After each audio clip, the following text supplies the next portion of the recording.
about Anita is her sugar mama. Yeah, until that trust runs out, and based off the way you trying to start spending that money quick, fast, soon, in a hurry, buying a big ass house in Fairmont.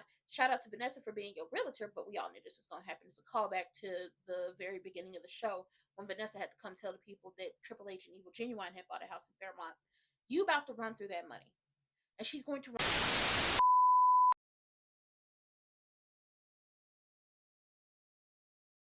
Lawful wedded husband. To be my Barbara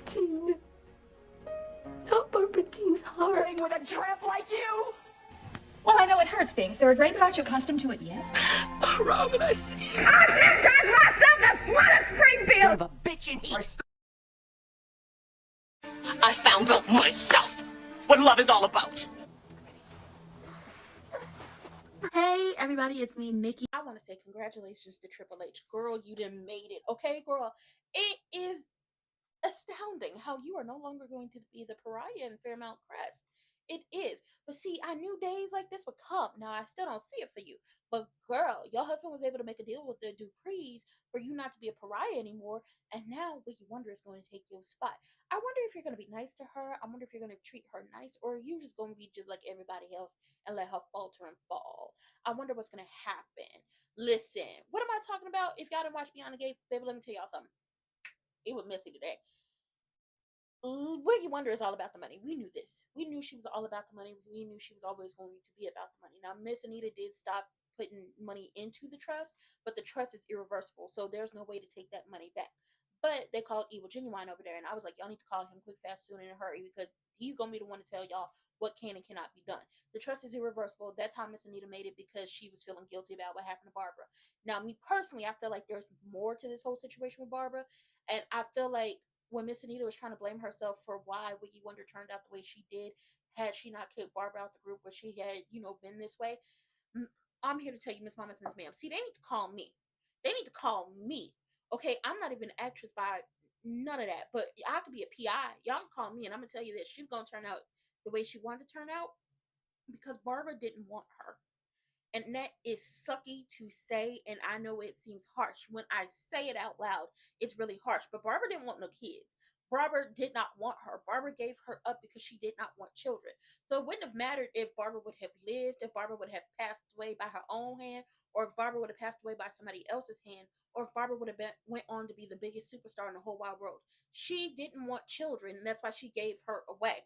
Wiggy Wonder over here talking about Anita is her sugar mama. Yeah, until that trust runs out, and based off the way you trying to start spending that money quick, fast, soon, in a hurry, buying a big ass house in Fairmont. Shout out to Vanessa for being your realtor, but we all knew this was going to happen. It's a callback to the very beginning of the show when Vanessa had to come tell the people that Triple H and Evil Genuine had bought a house in Fairmont. You about to run through that money. And she's going to run through that money trying to be accepted by these people. And unfortunately, you have now taken Triple H's spot as being the pariah in Fairmont Crest. They're not going to see it for you. Why? Because just like Triple H, you are their worst nightmare. How is it that my husband is able to sleep with somebody and that person comes back years later and destroys my marriage, destroys my life, and comes into some money and decides to move into my neighborhood and torment me? That's the type of time that people are going to be on. The question is, can you handle it with being subtle, or are you going to lose it? Because she went over there throwing money at Crew Neck Ted like he was a hoe and she was the trick, and basically trying to make it seem like he didn't want her because he wanted Nicole and all her money, and now that she has money, maybe you want me now. And he's like, nothing like that, nothing of the sort. I don't want to be with you because I'm not in love with you, and my heart does not lie with you. She also does not know that they're getting a divorce, so she can't rub that in his face anytime soon. Yeah. Baby, this is Bessie. I'm glad that Evil Genuine shut Nicole down, because he was like, you can't even fix this, Miss Fixer. Okay, what is she gonna fix? I don't know. But Evil Genuine, once again, wants to be accepted. He wants respect. And he was like, those are my terms. Respect me, respect my wife. Look at me when I come into a room. Look at her when she comes into a room. Nothing crazy, just respect. And Daddy Dupree was about to send him on about his way, but Miss Anita was like, make it happen. Because Wiggy Wonder was able to do everything she did without having money. With her having money, she could do whatever she wanted to do. She could try to make y'all lose the family fortune. She could try to get y'all caught up in a cheating scandal. Like, she could do so much. She could hire a hitman because that's how crazy she is. Yeah, Yeah. That's how, not all the way there. Eva was talking to Tomash yesterday about how she doesn't fit in with her mother. She doesn't fit. She doesn't get it why her mother is all about money, and it's just because you're not her daughter. Every time y'all dropping these little hints, it once again proves to me that Eva is not her daughter, even though it has not been told to us yet, because Eva does not think the way that Wiki Wonder does. Eva feels guilt for the things that she does. She actually has a conscience. Wiki Wonder has none of those things. None of those things. She thinks that everybody has done something to her and she deserves everything she's gonna get. Crewneck Ted shut her down when he said, "You came over here to get some lessons about how to move around Fairmont Crest, and I'm telling you now, it's all about the nuances. It's about the bloodline. You might have all the money in the world, but you can never be subtle, and eventually it's going to pour out of you." And it's just like, yeah, the not being subtle and the not knowing how to hold this fork and that fork. Unfortunately, like, people could get over the not knowing how to hold a fork, hold a spoon, knowing which one, what is the salad fork and things like that. You can buy a book and learn etiquette. You can go on YouTube University or TikTok University right now and learn etiquette. That's not hard. But the being able to move around and hold space in these spaces without the people looking at you crazy, I don't think she's going to be able to do that, which is going to be a big issue for her. Wiggy Wonder. Trisha Mann Grant is so bad at being, no, not so bad. She is so good at being so bad, and I love that. Shout out to her. She plays the bad girl so well. I wonder if we're gonna see that Wiggy Wonder had like split personalities. I wonder if we're gonna see that. Anyway, Kat gets told by Nicole that her and Crewneck Ted is divorcing, and Kat is like, "Y'all made me believe in love," and it's just like this perfect love that everybody wanted to be around y'all. I did like the outfit Kat had on today, especially with the out of office tie with the whole outfit. I loved it. They do like the costume, makeup, and hair department award season. Like, they need to get all of that. But she was like, "Y'all made me believe in love and that love is real. Is love even real after all of this?" And Nicole apologizes to her because she's like, "Had I not made you believe that this life and this love was so perfect, maybe you wouldn't be questioning yourself right now." Well, I mean, she questioned herself about a lot of things. Yesterday, her and Jacob had a conversation. He was like, to figure out if it's you or the guy who's bad in bed, go have sex with somebody else. And she was like, "I'm not gonna do that." And I was like, "You need to do that." And I say, "You call up Santi." Okay, Santi was giving you the business, girl. Okay, y'all was getting real good and cute with y'all salsa. But she's not gonna do that because she has couth. She has respect for herself. But we gonna see what happens.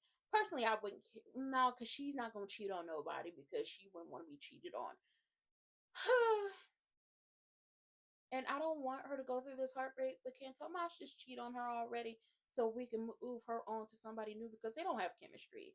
The reason y'all are not connecting, which is something that Eva pointed out when she told Eva about the divorce, and Eva was like, "I'm sorry, like, Nicole is working on forgiving me, and she's such a forgiving and loving person, and I'm trying to build a relationship with our father, even though you tried to stop that, but they look like happily ever after goals, and I don't even know she like how one goes about moving on from these situations, especially when you would think that they would be the people that at night when they go to bed they just lay in each other's arms and comfort each other." Kat thought she was talking about their sex life, and she was like, "I'm not talking about that. You took it there. I'm talking about a couple having a connection, and either you have the connection or you don't," which kind of smacked Kat back down to reality because, Kat, that's in your face. You either have the connection or you don't, and you and Tomas don't have that connection. Just being honest, just being real. I agree with Eva about that, even though she wasn't talking about you and Tomas. I love the relationship that the grands have with their grandchildren because when Kat was leaving to go take care of business, Miss Anita was like, "You look sad, and just promise me that whenever those sad moments happen, you call me so I could love on you and I could pour into you and I could do and have all your favorite things ready for you." I was like, I just love this. And you know, my girl Danny was on the screen today. Hey, girl, I love me some Danny. I would love to just interview Carla about the character and her time with soap operas. But when Danny came on the screen, she was calling Crewneck Ted everything but a child of God, and I loved it. And she was talking to Andre down there to the bar getting drunkard, okay, being a booze bag. So she took him down to her house to talk, and he tells her what's going on with Vanilla Bean and Ashley. And she was like, listen, you over here trying to scoop down back to my bed if that's how it's gonna happen. You wined and dined and courted Vanilla Bean, so you won't have to do the same thing for me if you ever want to get back to the benefit side of this whole friendship thing. But she actually spoke to him, and she was like, listen, whether or not you was in a relationship with this girl before or after the accident happened, she was always gonna switch up on you. And he was like, I wish you would have got a chance to try. And it's just like, child, you dodged the bullet, okay? You dodged the bullet. But baby, we into the thick of it, and they setting us up for months to come, not weeks, for months. And y'all got to remember, watch it live, catch it on the DVR, and then watch it on playback and stay talking about it. That's how we get the word out about Beyond the Gates, because it's a good ass show. Okay.